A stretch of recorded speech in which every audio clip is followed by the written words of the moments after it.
Hello friends, Radhe Radhe, हर हर महादेव। मैं मीनाक्षी एक बार फिर अपने अगले वीडियो के साथ आपके सामने उपस्थित हुई हूँ। तो चलिए आज जानते हैं सेशन में हम किस बारे में बात करने वाले हैं। तो जैसा कि पिछले कुछ वीडियोस में और लास्ट वीडियो में हमने साइकोलॉजिकल हैजार्ड्स और ड्यूरिंग बेबीहुड इन बेबीज़ के बारे में जाना था, तो उसमें एक साइकोलॉजिकल हैजार्ड था जिसको कि हम बोलते थे इमोशनल हैजार्ड्स।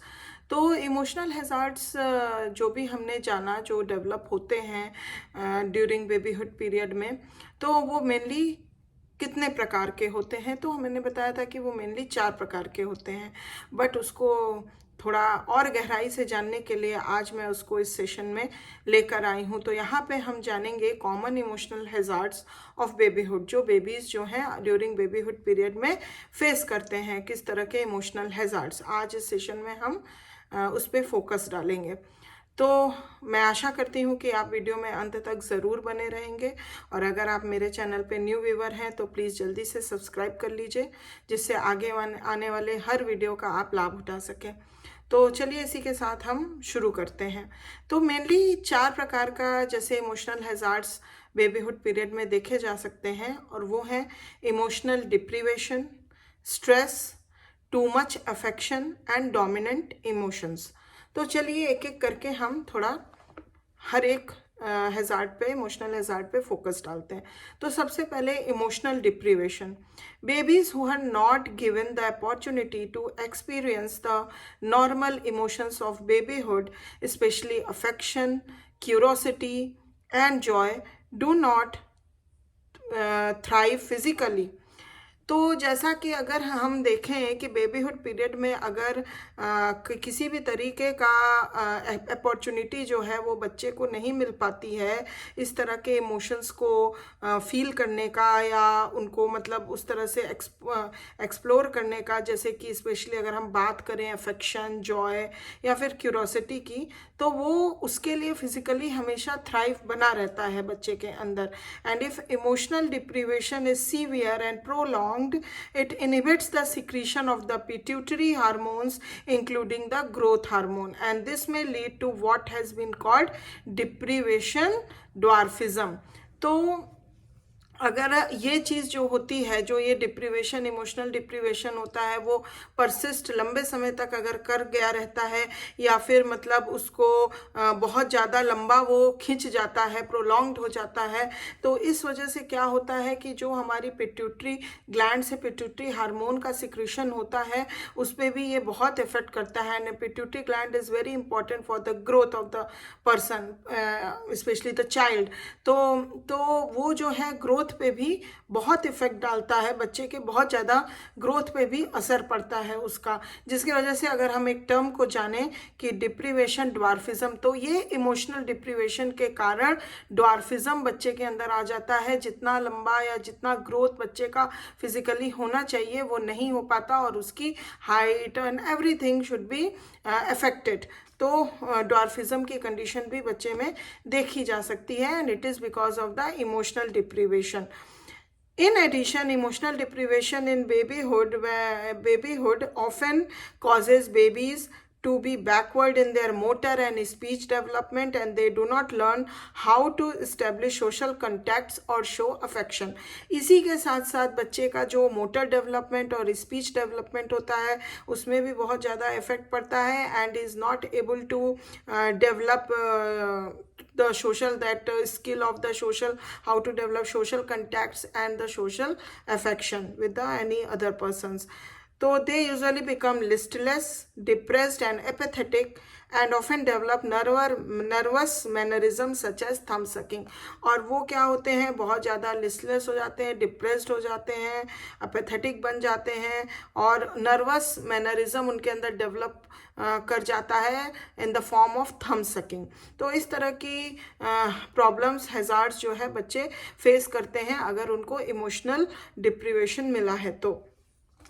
अगर हम नेक्स्ट हैजार्ड की बात करें, इमोशनल हैजार्ड की, तो वो है स्ट्रेस।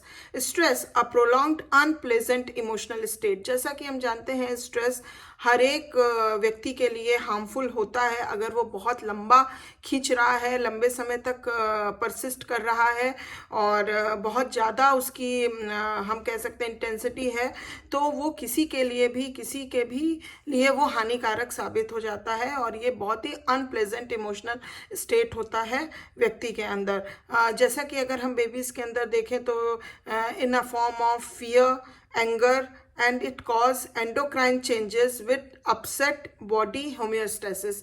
इसमें इसके वजह से जो है होम्योस्टेटिस पूरे बॉडी का जो है वो डिस्टर्ब हो जाता है, अपसेट हो जाता है, एंडोक्राइन सिस्टम जो होता है पूरी तरह से गड़बड़ा जाता है। This in then is reflected in eating and sleeping difficulties, जिसके कारण से बच्चे के अंदर स्लीपिंग और ईटिंग डिफिकल्टीज भी देखने को मिलती हैं, डेवलप हो सकती हैं।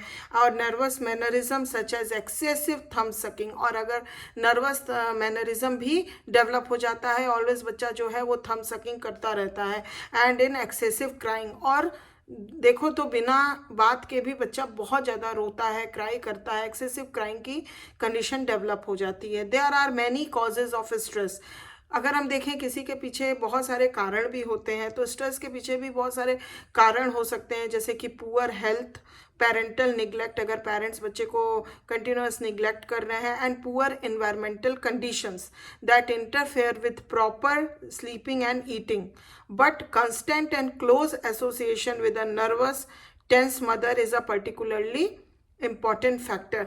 तो ये सारे जो कॉजेज़ हैं जो कि स्लीपिंग और ईटिंग उसमें मतलब अफेक्ट करते हैं बच्चे के, अगर हम पेरेंट्स देखा जाए बहुत निग्लेक्शन कर रहे हैं या बच्चे का बहुत पुअर हेल्थ है, इन्वायरमेंटल कंडीशंस अच्छी नहीं है, तो ये सारे कारण के साथ साथ एक बहुत पर्टिकुलर कारण भी होता है अगर मदर बहुत टेंस रहती है और जो भी एसोसिएशन मतलब बच्चे के साथ है वो अच्छा नहीं डेवलप कर पाती है, तो इस तरह से भी बच्चे के अंदर स्ट्रेस का फॉर्मेशन या डेवलपमेंट बहुत होता है और बच्चे इस तरह के इमोशनल हैजार्ड को फेस करते हैं। Next come too much affection.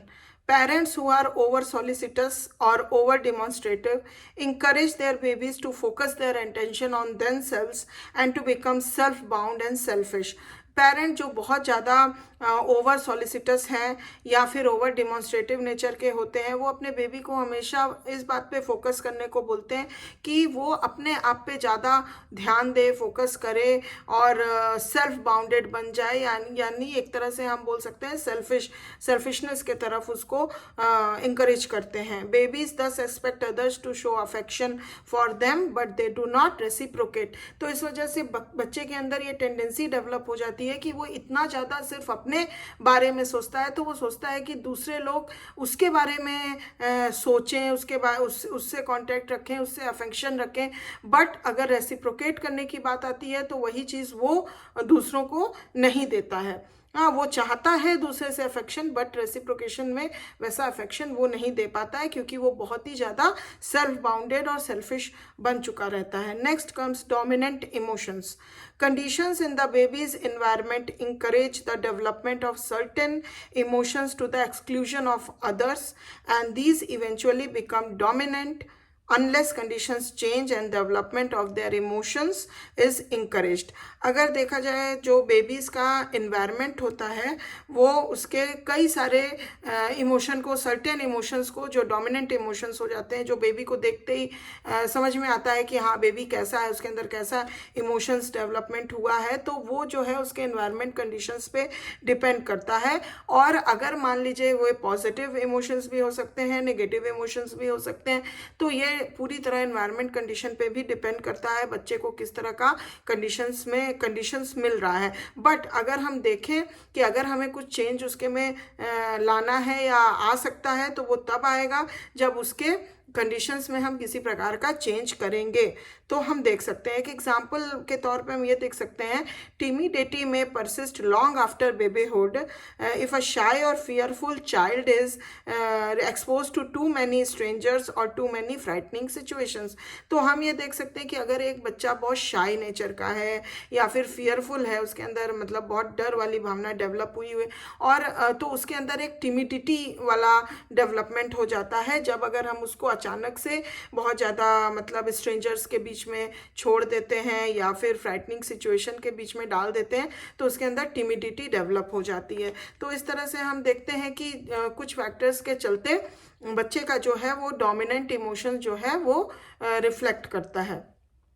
तो इसी के साथ हम जान पाए कि कुछ कॉमन इमोशनल हैज़ार्ड्स क्या हैं जो बेबीज़ फेस करते हैं ड्यूरिंग बेबीहुड पीरियड में।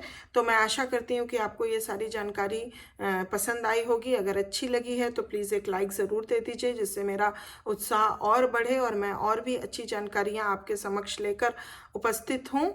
और thank you for watching my video. अब मैं आपके समक्ष फिर से उपस्थित होंगी अपने अगले वीडियो के साथ। तो तब तक अपना ध्यान रखिए, ख्याल रखिए, टेक केयर, बाय बाय।